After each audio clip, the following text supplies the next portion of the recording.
João Batista veio chamar o povo ao arrependimento. E essa sua postura, ela era o cumprimento das Escrituras. João Batista foi aquele que Isaías profetizou, foi aquele que outros profetas falaram, aquele que viria para preparar o caminho para o Senhor Jesus. E João Batista preparou o caminho para Jesus dessa maneira, pregando uma mensagem de arrependimento.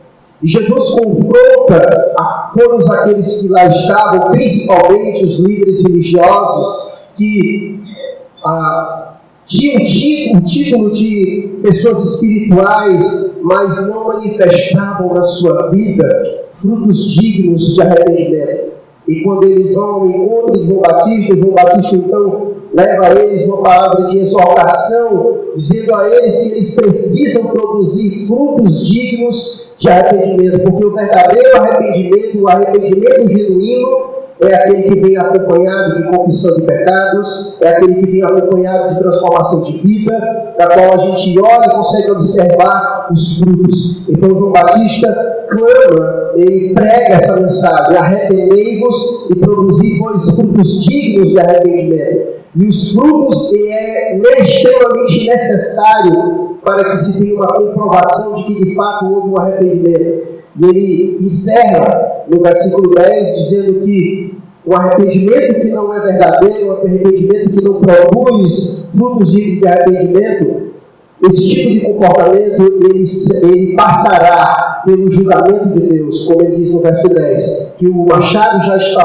posto à raiz das árvores, e toda árvore que não produz bom fruto é cortada e lançada ao fogo. Então João Batista ele traz uma mensagem dura de exortação, convocando os seus ouvintes a pegarem o caminho do arrependimento, a produzir fruto digno de arrependimento. Caso contrário, como diz o texto, eles sofrerão o castigo, a condenação, porque toda árvore que não produz frutos, ela será cortada e lançada ao fogo. Dito isso, a partir do versículo 11, João Batista, então, ele vem de forma mais direcionada agora, ele estava apresentando sua mensagem. João Batista agora, a partir do versículo 11, ele dá testemunho de Jesus Cristo de forma mais direta. E no versículo 11 e 12, o objetivo de João Batista é apresentar de forma mais explícita a pessoa de Jesus Cristo, mostrando que Jesus Cristo é maior do que ele. E aquilo que ele faz também é maior do que o que João Batista faz. Então ele começa na primeira parte do verso 11 dizendo a seguinte coisa: eu vos batizo com água para arrependimento. E aqui, antes da gente fazer o contraste, que ele quer fazer o contraste entre o arrependimento dele e o arrependimento de Jesus Cristo, aquele que vem depois dele, aquele que é maior do que ele, antes disso, alguma coisa eu preciso dizer para vocês acerca desse batismo de João Batista, certo? O batismo não era algo estranho aos judeus, certo? Havia na cultura judaica um hábito de realizar batismos. Mas o batismo que era feito nos judeus era feito com aqueles gentios que queriam se converter ao judaísmo. Então, todos os gentios que se tornavam prosélitos, todos os gentios que se tornavam judeus, eles então passavam pelo batismo, por esse ritual, para que assim eles pudessem ingressar no corpo judeu, judaico. Então, era algo que já acontecia. O batismo de João, ele chega com uma estranheza, porque o convite de João Batista no batismo é para todos, inclusive para os judeus. E é aqui que causa a estranheza dos judeus, porque eles se achavam os supra-sumas da espiritualidade e que só quem precisava de batismo eram os gentios, eram os pagãos, eram os perdidos. E que eles, então, para se tornarem judeus, que precisavam do batismo. Mas João Batista surge dizendo que todo mundo, inclusive os judeus, inclusive os fariseus e os saduceus, a cúpula religiosa daquela época, precisava ser submetido ao batismo para arrependimento. Então, o batismo de João ele tem essa característica, ele quebra, certo? Esse paradigma, porque ele chega com um batismo que era estranho aos judeus nesse sentido, porque o batismo era feito aos gentios, mas o batismo que João Batista convoca aqueles a praticarem é um batismo para todos, independente se é gentios, se é judeus. Então, o batismo de João Batista tinha essa característica. Era um batismo de arrependimento,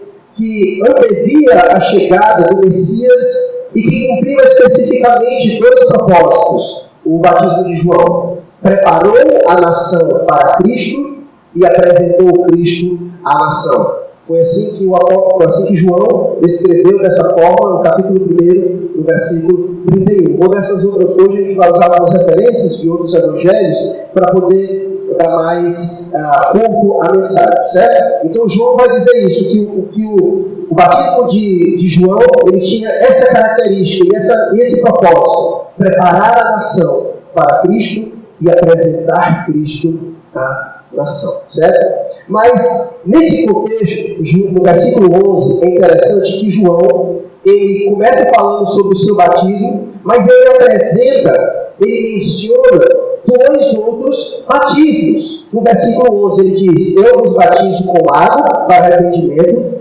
mas vem aquele depois de mim, que é mais poderoso do que eu, cuja sandália nem sou digno de levar. Nos outros evangelhos vai dizer de desatar, certo? Tudo quer dizer as mesmas coisas, só a forma de dizer. E ele vai dizer que esse vos batizará com o Espírito Santo e com fogo. Então você vê no versículo 11 que há três batismos que João apresenta. O batismo dele, que é um arrependimento com água, que é um batismo com água para arrependimento. E ele vai apresentar outros dois, dizendo que esses dois é realizado por aquele que vem depois dele, que é realizado por aquele que João Batista está preparando o caminho para ele vir, e que esse batismo, esse que vem, é diferente do dele. É um batismo com o Espírito Santo e com o fogo, certo? Então, é interessante como aqui João Batista, no primeiro momento, antes da gente falar sobre os batismos, ele apresenta a pessoa de Jesus Cristo.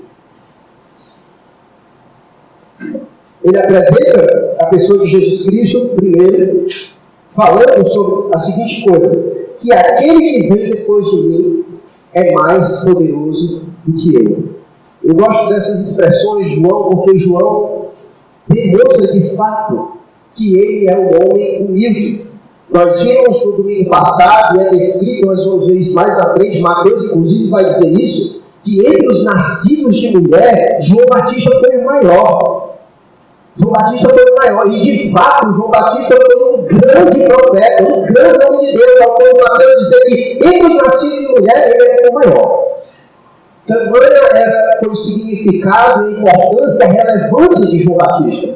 Mas João Batista, quando se depara, quando se coloca, porque ele quer contrastar, ele quer fazer um contraste entre ele e aquele que vem. Então, antes de falar sobre o batismo daquele que vem, ele quer falar sobre esse que vem. E esse que vem é maior do que ele. E quando a gente entender que esse que vem, que é maior do que ele, o seu batismo também vai ser maior do que o de João, porque ele é maior.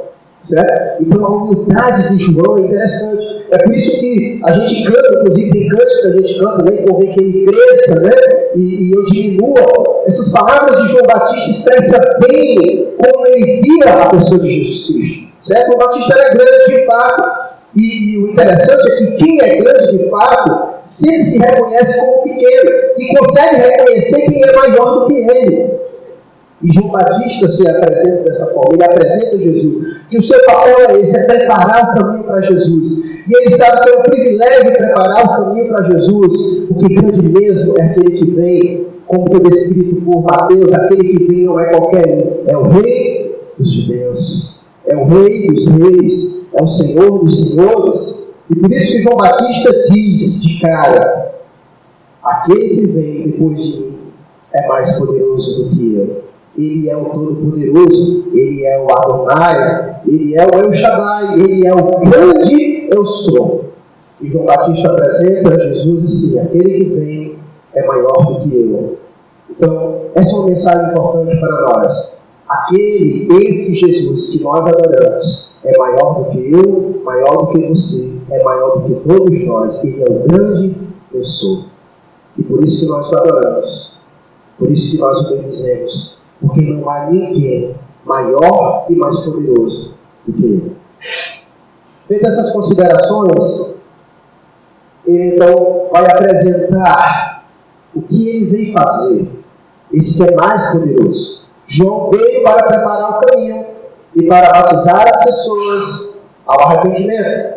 E esse que vem, então ele vai dizer o que ele vem fazer.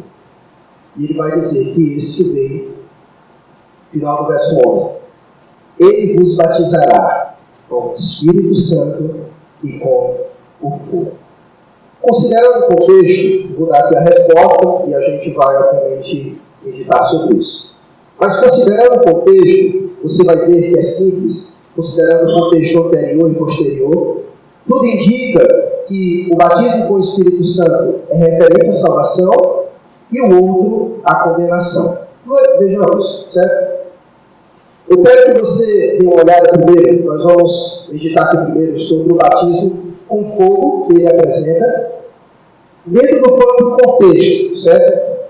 Veja comigo como é que encerra o versículo 10, o versículo 11 e o versículo 12. Fala sobre o quê, por favor? Versículo 10, 11 e 12. Como é que eles encerram?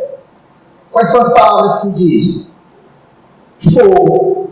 Versículo 10 encerra com fogo, o versículo 11 encerra com fogo, e o versículo 2 ainda dá uma qualidade, ele qualifica o fogo, dizendo que o fogo é inextinguível, ou seja, um fogo que não se apaga, certo? Um fogo que consome o tempo inteiro, certo? Então, ele dá essa característica. Então, olhando para o contexto, fica fácil da gente conseguir compreender sobre esse batismo que João fala que Jesus vai batizar com fogo, certo?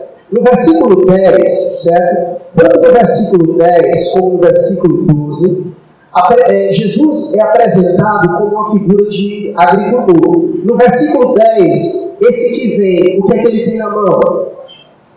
Um machado. E no versículo 12, o que ele tem na mão? Uma pá, certo? Então, ele usa a figura do agricultor. No verso 10, ele usa um machado, que o objetivo é cortar, certo? A árvore e lançar a árvore que não produz fruto aonde? No fogo, certo? E no versículo 12, ele usa a pá. A pá é para separar, certo? O trigo da palha, certo? E quando ele separa o trigo da palha, a palha, o que ele faz com a palha depois? Ele lança onde? No fogo, certo? Então, independente dos usos serem diferentes, o machado é diferente da pá, obviamente, mas o destino dos instrumentos é o mesmo. Corta para lançar no fogo e usa a pá para separar, para também lançar onde? No fogo. O destino é o mesmo, certo?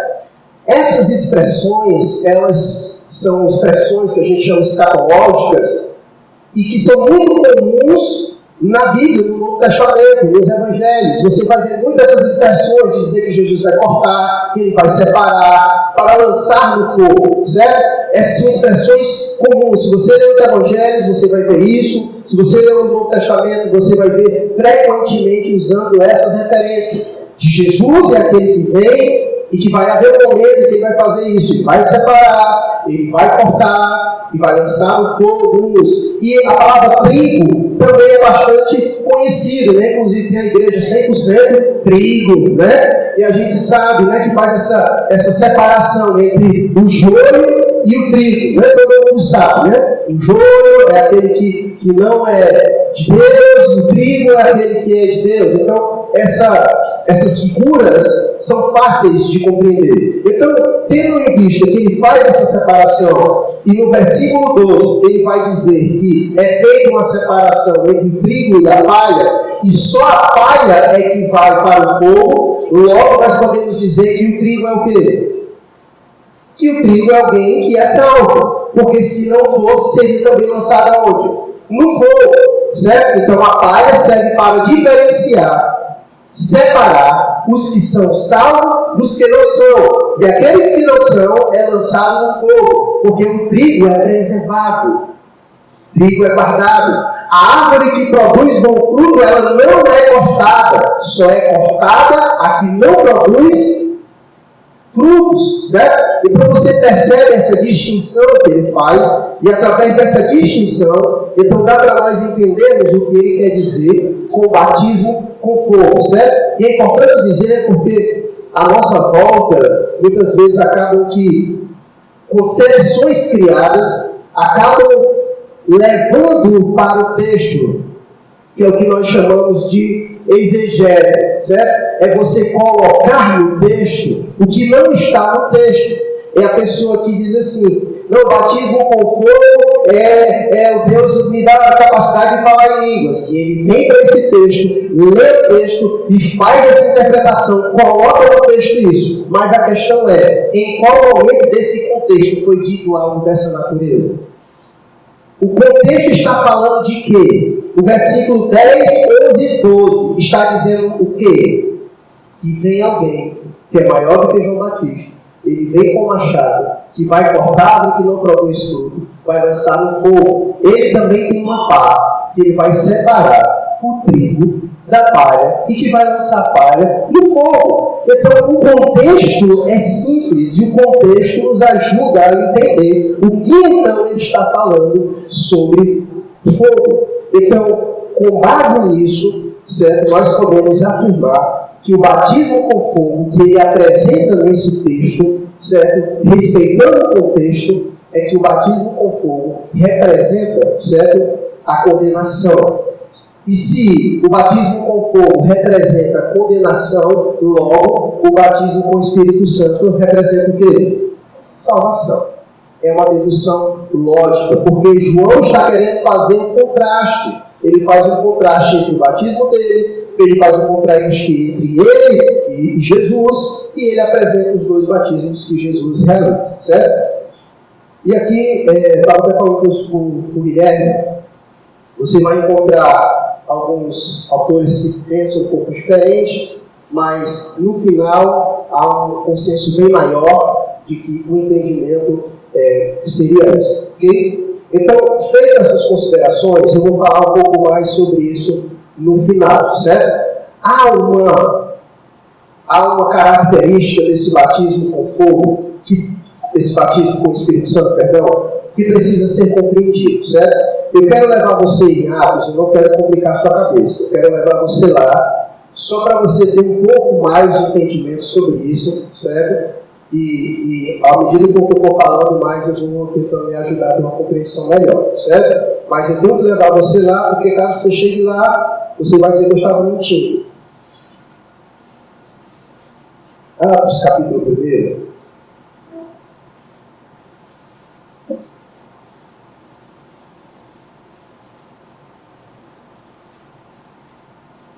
Eu quero ler com você o verso 1 ao versículo 8, certo? Para a gente respeitar o contexto e ajudar você a compreender algumas coisas, certo? E vou ter que falar também sobre o livro de Atos um pouquinho, certo? Para que você tenha um pouco mais de compreensão, se faz necessário.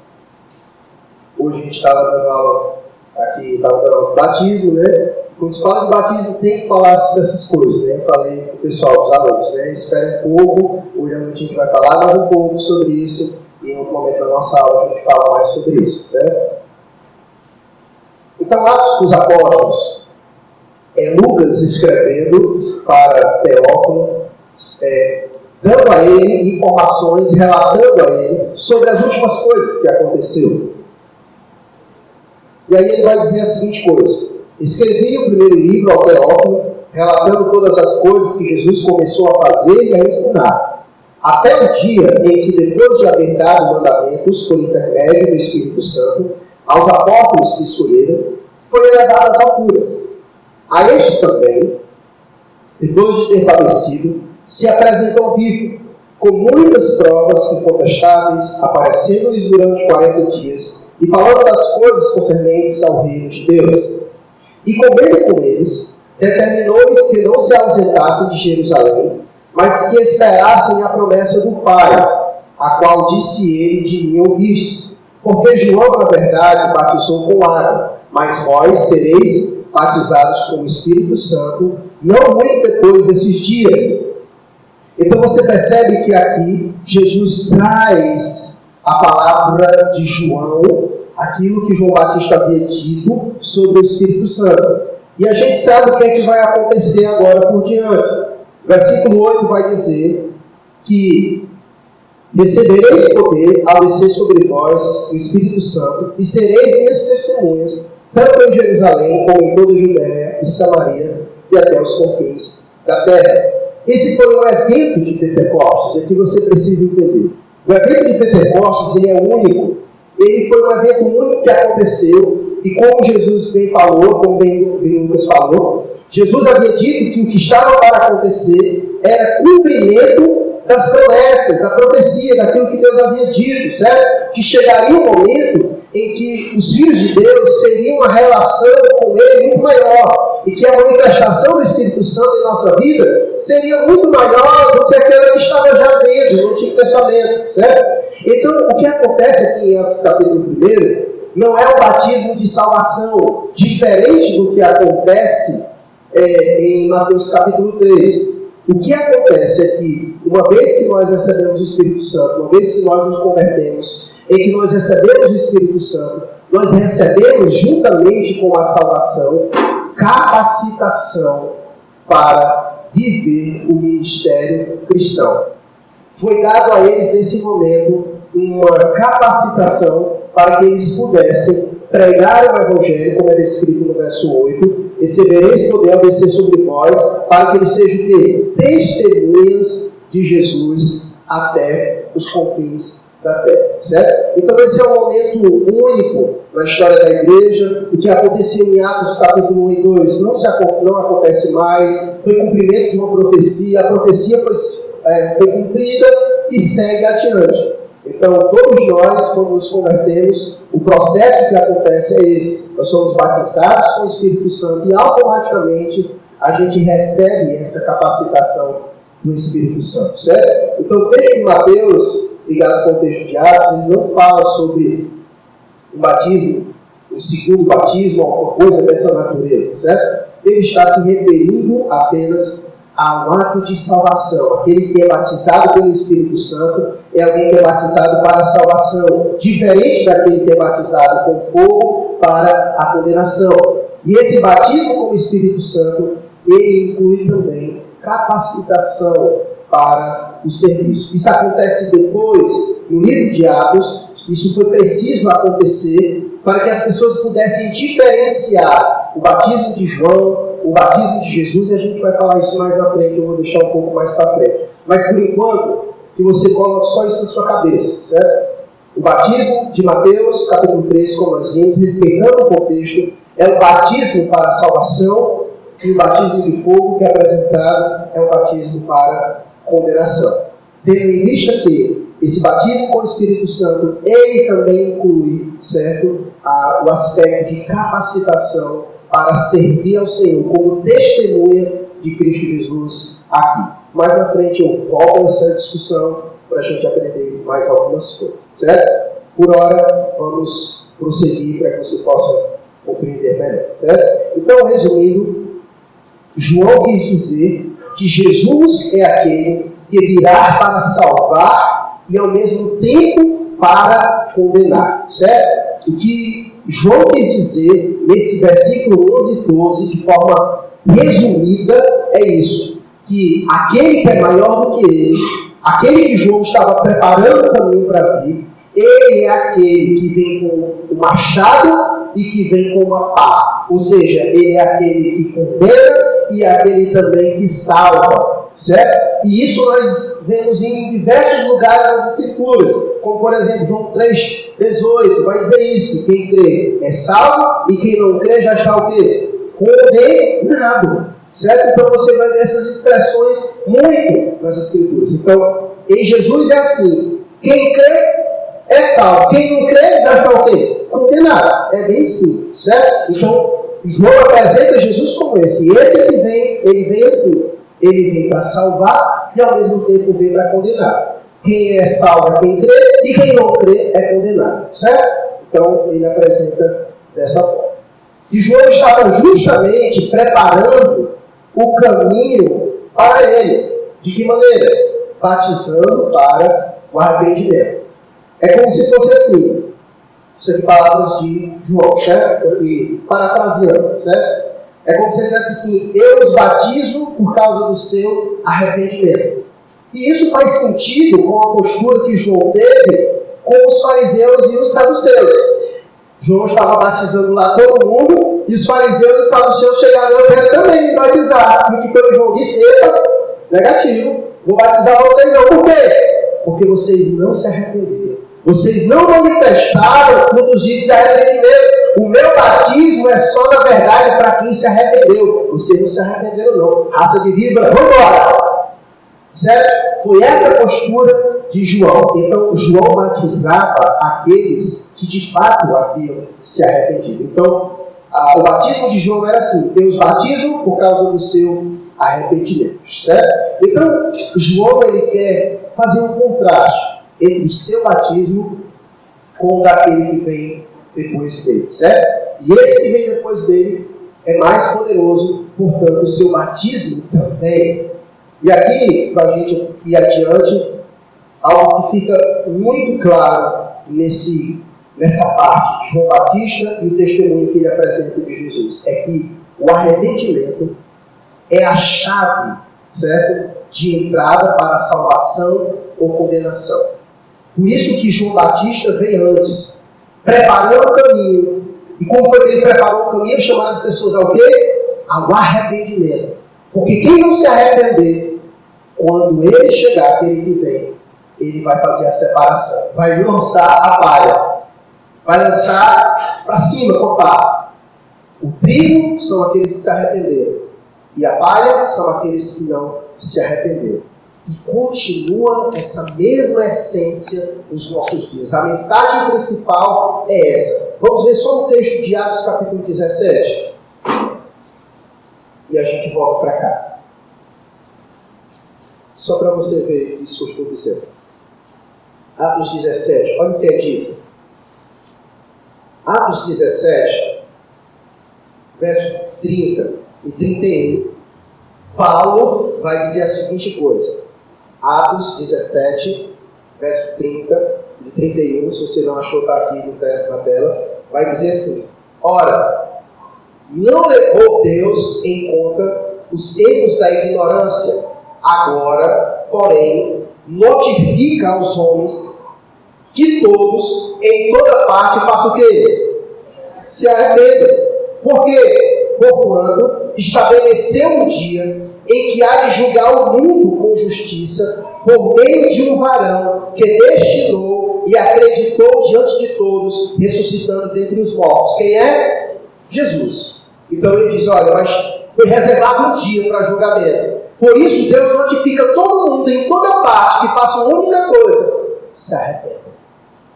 Porque quando ele chegar no dia de julgamento, quando ele lançar a pá para cima, ele vai separar o trigo da palha. E conforme o texto que nós lemos, a palha vai para onde? No fogo. Certo? Deu para compreender? Vamos voltar para o texto do versículo 13.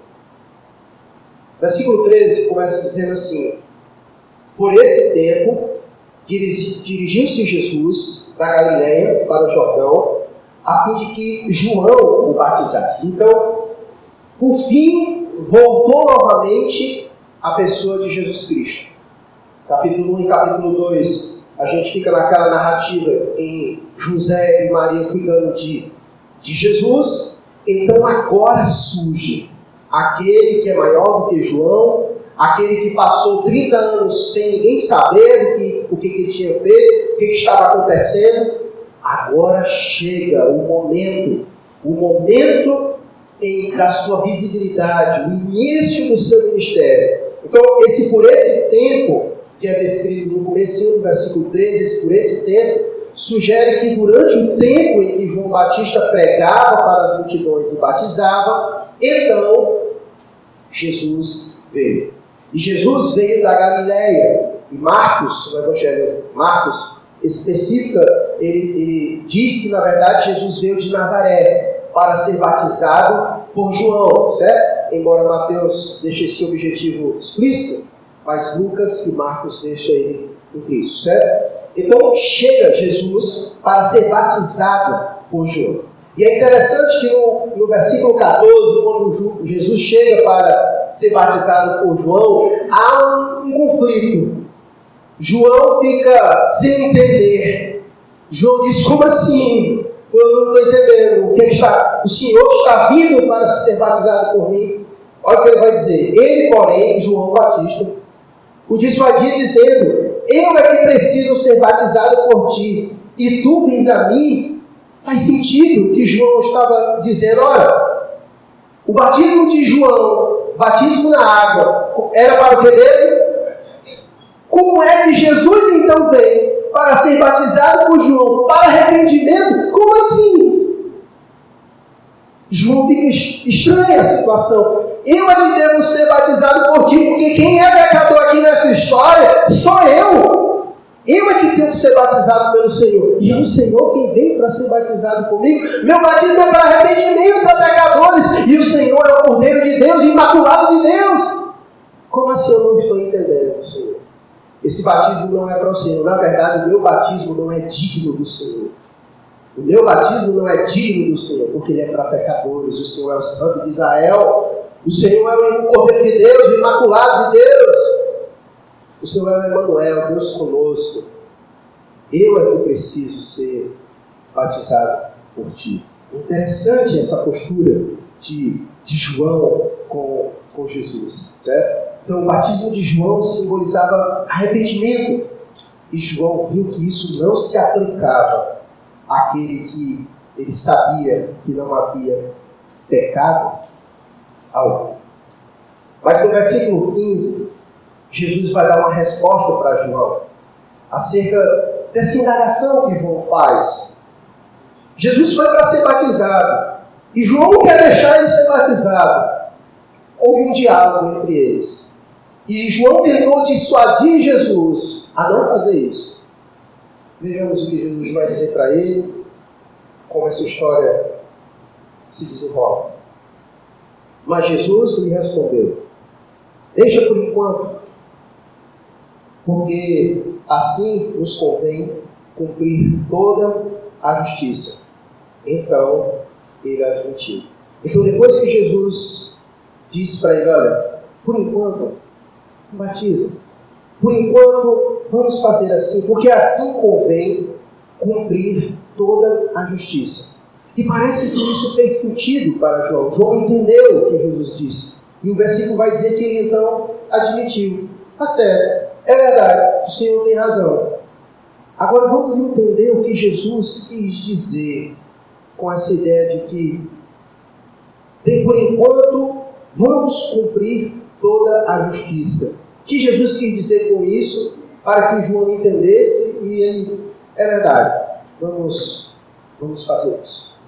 A primeira coisa que você precisa saber é que Jesus não foi batizado por ser um pecador arrependido, certo? Isso já ficou muito bem claro. E por isso que João tentou entender, certo? Mas por que Jesus foi batizado? Em primeiro lugar, antes de explicar essa questão da justiça, algo interessante. O batismo de Jesus com João foi uma prova, certo? Uma forma que Jesus também encontrou de aprovar o ministério de João, certo? Jesus ter sido batizado por João era também uma forma de Jesus aprovar publicamente o ministério de João. Era como se Jesus estivesse dizendo: o que esse cara faz é da parte de Deus. Então Jesus estava aprovando publicamente o ministério de João Batista. E a segunda coisa, que é a mais importante, que nós iremos entender a ideia de convém cumprir toda a justiça, é que, mediante o batismo, Cristo identificou-se com os pecadores, aqueles a quem ele veio salvar. É isso aqui que é interessante, certo? Então, o consentimento de João foi conseguido porque Jesus disse justamente isso: convém que assim façamos para cumprir a justiça de Deus. Jesus afirma para João aqui que é da vontade de Deus, ou seja, que é da justiça de Deus, que João o batiza. E por isso que Jesus e João cumprem essa vontade, essa justiça da parte de Deus, e eles se submetem à vontade de Deus, realizando até o fim esse ritual que era da parte de Deus. Então, esse batismo, na verdade, ele aponta para a pessoa de Cristo, porque Cristo é a justiça de Deus. E aqui é interessante você compreender isso. Então, quando Jesus vai a João para batizar-se, naquele momento Jesus está se identificando com os pecadores, porque no final da sua vida, no momento final da sua vida, ele se identifica com os pecadores de tal maneira que ele toma sobre si todas as nossas iniquidades. Tanto é que ele morre com os nossos pecados, certo? Ele se torna maldito em nosso lugar. Então, Jesus veio sem pecado e houve um momento em que foi transferido para ele todos os nossos pecados, certo? Então, nesse momento, Jesus estava identificando-se com aqueles pelo qual ele veio morrer na cruz. Naquele momento ele estava iniciando o seu processo de identificação. Jesus estava se batizando e o ato dele se batizar ali com João era testificando então que ele estava naquele momento identificando-se com os pecadores, do qual ele veio morrer e sofrer por cada um deles. Então, isso é que significa dizer que, por isso que ele diz, convém cumprir toda a justiça. Jesus é a justiça de Deus. Quando você olha para a cruz do Calvário, você vê o amor de Deus, em que Jesus morre na cruz pelos nossos pecados, e ao mesmo tempo a cruz também é o símbolo da justiça de Deus. É Deus fazendo justiça no seu Filho, colocando sobre ele os nossos pecados e o crucificando. Certo? Então, nesse momento, esse ritual de batismo de João era Jesus identificando-se com os pecadores. Porque o batismo era para arrependimento dos pecados. E naquele momento, embora Jesus não tivesse pecado algum, mas ele estava se identificando com cada um de nós, os pecadores. Okay? Então, esse por enquanto, nesse ponto da história da salvação, João deveria batizar Jesus. E por isso que ele entendeu e consentiu e batizou Jesus naquele momento. E o versículo 16 vai dizer a seguinte coisa: que batizado Jesus, saiu logo da água, e eis que se lhe abriram os céus, e viu o Espírito de Deus descendo como pomba, vindo sobre ele. A ideia do sair logo da água, ele não só sugere que Jesus obviamente saiu da água imediatamente após o seu batismo, mas que também o testemunho do Espírito foi igualmente de imediato. Então, nesse momento, a gente vê uma comparação que é feita entre o Espírito de Deus descendo como pomba, certo? E aqui pode representar que o Espírito desceu da mesma maneira que uma pomba desce, ou que o Espírito apareceu na forma de uma pomba, certo? Você vai ter essas duas ideias que são consideradas, certo? A vinda do Espírito Santo em forma de pomba foi um modo também de identificar Jesus para João. Quando você lê o que João disse, no capítulo 1, verso 31 e 34, João vai dizer isso, que quando o Espírito Santo desce sobre Jesus em forma de pomba, é que João Batista parece que abre o seu entendimento e ele passa a entender melhor quem é a pessoa de Jesus. E aí, de acordo com os evangelhos, a gente não sabe ao certo o nível de conhecimento que João Batista tinha de Jesus. Eles eram parentes, mas a gente não consegue ao certo saber o tipo de relação que João Batista tinha com Jesus. E João, quando escreve, ele diz isso, que é quando a pomba desce de forma do Espírito Santo em Jesus, que João se liga que, de fato, Jesus é aquele que deveria vir, e ele consegue ter uma compreensão maior acerca de Jesus, certo? Então, serviu para isso também, certo? Também serviu para garantir a Jesus, naquele momento, em que ele iniciava seu ministério, que o Espírito Santo estaria com ele. É a partir de agora que Jesus inicia seu ministério. E naquele momento, a descida do Espírito Santo sobre Jesus é crucial. É crucial. O Gabriel tem pregado aqui nas quartas-feiras sobre a carta aos Filipenses. E na quarta-feira passada, o Gabriel falou sobre o autoesvaziamento de Jesus, né? Em que ele assume a forma humana e que há um processo de autoesvaziamento. E uma das características desse autoesvaziamento de Jesus, certo? É dizer que ele ficou na total dependência do Espírito Santo para realizar o seu ministério. Então Jesus estava iniciando o seu ministério e ele precisava da capacitação do Espírito Santo. Tudo que Jesus fez no seu ministério, fez pelo Espírito Santo. Você vai ver que a concepção de Jesus, lembra? Quem foi que envolveu Maria para que ela concebesse? O Espírito Santo, certo? O Espírito Santo capacita Jesus. O Espírito Santo está na morte de Jesus. Quem é que ressuscita Jesus dos mortos? O Espírito Santo. Então o Espírito Santo está lá, capacitando a segunda pessoa da Trindade. Então esse momento é um momento especial e importantíssimo do ministério de Jesus. Sem o Espírito Santo, é claro que ele, como Deus, desenvolveria o seu ministério, mas aprove ele, quando se esvaziou, ficar na dependência do Espírito Santo para a realização de todo o seu ministério. Por isso que no capítulo 4, nós já vamos ver Jesus sendo lançado aonde? No deserto, para ser tentado pelo diabo. Já começa o embate de Jesus contra o seu maior inimigo, que é Satanás. E Jesus vence todas essas coisas, porque ele estava no poder do Espírito. No poder do Espírito. E aqui, obviamente, liga lições preciosas para nós, sobre a nossa dependência do Espírito Santo também. Certo?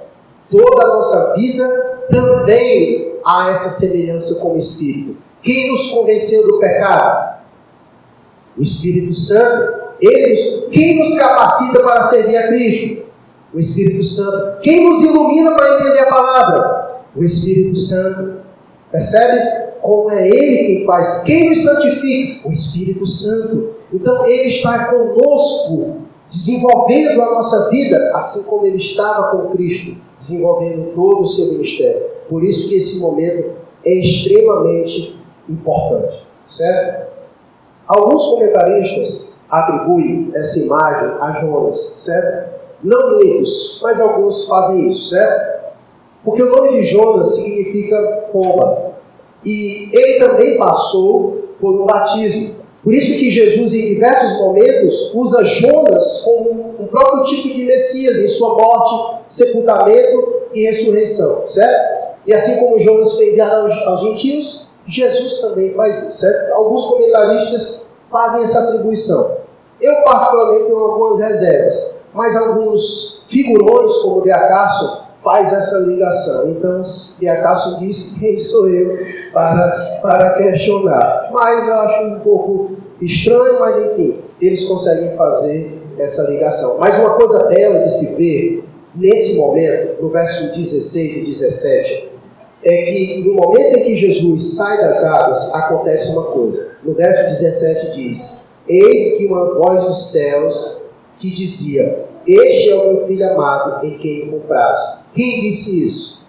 Deus Pai. Então no verso 16 e 17 você vê a Trindade agindo de forma harmoniosa. É Jesus chegando para ser batizado, é o Espírito Santo descendo sobre ele, os céus se abrindo e o Pai falando.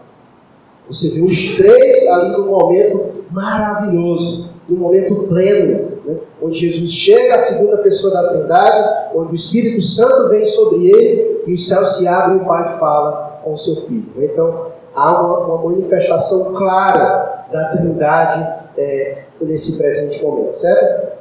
O Pai falou dos céus em 3 ocasiões especiais: no batismo de Jesus, na transfiguração e pouco antes de Jesus ser crucificado. Nesse momento, essa declaração do Pai associa Jesus com o servo sofredor, profetizado em Isaías capítulo 43 a 53. Em Mateus capítulo 12, verso 18, a gente vai ver isso mais na frente. Mateus cita Isaías capítulo 42, em que o servo Messias é chamado de meu escolhido, em quem a minha alma se compraz. Então, o servo descrito em Isaías, ele é humilde, ele é rejeitado, ele é destinado a sofrer e a morrer, mas também retratado como aquele que virá em vitória. Perfeitamente a pessoa de Jesus, certo? Então, os resultados desse pronunciamento extraordinário que o céu se abre e fala com Jesus é muito importante. Jesus já foi anunciado, como nós vimos no capítulo 2, que ele é a verdadeira Israel. Lembra no capítulo 2, verso 15, que é dito: do Egito chamei o meu filho. Lembra que nós vimos isso? E agora vem o testemunho celestial, confirmando ainda mais essa ligação em que ele diz: este é o meu filho amado. Então, se no capítulo 2 Mateus diz que Jesus era aquele que do Egito chamei o meu filho, nesse momento o Pai vem para confirmar isso de forma clara, audível para aqueles que ali estavam. Este é o meu filho amado. Então, por fim, a declaração do Pai deixou claro sua aprovação de tudo que Jesus havia feito até aquele momento e por quem ele também é. Ele é o Filho amado, certo? Ele é o Filho amado. E aqui nós vamos para a conclusão, certo? Quero concluir dizendo a seguinte coisa: que João veio preparar o caminho, batizando para arrependimento, e quem não se arrepender será lançado no fogo inextinguível. Quem se arrepender e crer será batizado para salvação. E esse ato do batismo de Jesus era uma parte necessária da justiça da qual ele estava assegurando para os pecadores. E aqui eu vou dar, se você quiser anotar, eu vou só falar e você anota das lições que a gente aprende com esse batismo de Jesus, certo? Primeiro, só na verdade uma revisão. Ele autenticou o ministério de João Batista, certo? Então, o batismo de Jesus, ele está autenticando o ministério de João Batista, ele está confirmando, ele está dizendo: olha, esse homem é da parte de Deus. Veja, eu, Deus em pessoa, estou aqui confirmando, dizendo: João me batize, porque é isso mesmo, certo? É isso mesmo, certo? Então ele está autenticando o ministério de João Batista, ele está fazendo um retrato da sua morte e da sua ressurreição, certo? Nós poderíamos dizer que nesse momento Jesus estava prefigurando a importância do batismo cristão, certo? E aqui você precisa aprender algo: o batismo é algo muito importante. Você já percebe aqui pelo João Batista. O batismo de João Batista era a prova de quem tinha de fato se arrependido. E o batismo cristão é a mesma coisa, certo? Quem crê em Jesus deve ser o quê? Batizado, certo? Deve ser batizado também nas águas. E Jesus mesmo deu essa ordem em Mateus capítulo 28, verso 19.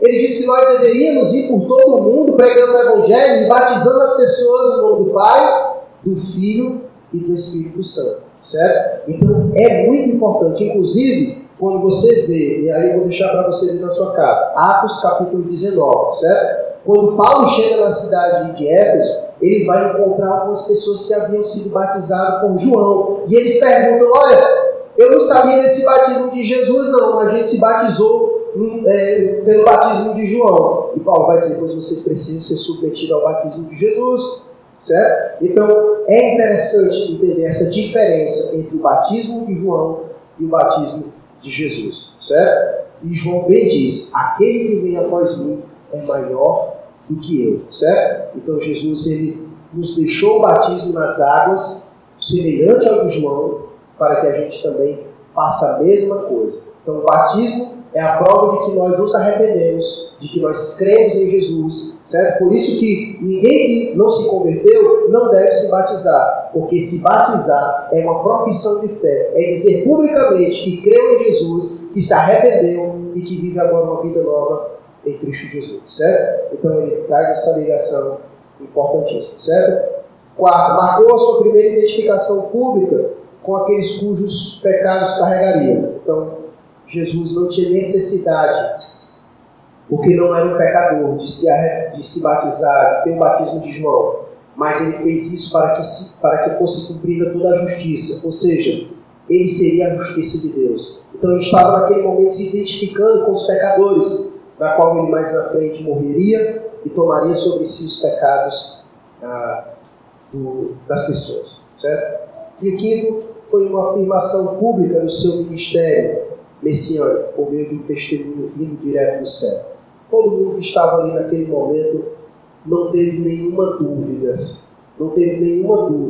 de quem era aquele. Aquele que estava ali não era um falso profeta, aquele que estava ali não era alguém que chegou se dizendo se alguma coisa. Mas naquele momento em que ali estava, ninguém teve dúvida, porque abriu-se o céu e uma voz foi ouvida dizendo: este é o meu filho amado. Se alguém tinha alguma dúvida ali, foi tirada. O Messias havia chegado. Aquele que João veio preparar o caminho chegou. E ele chegou com o machado e a pá na mão. E a mensagem é essa: arrependam-se. E ele viveu seu ministério pregando a mesma coisa que João Batista disse: arrependam-se. Arrependam-se. Nós vamos orar.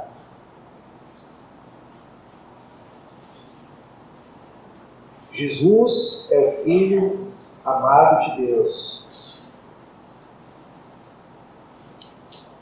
Ele veio para trazer salvação, mas ao mesmo tempo ele também traz condenação.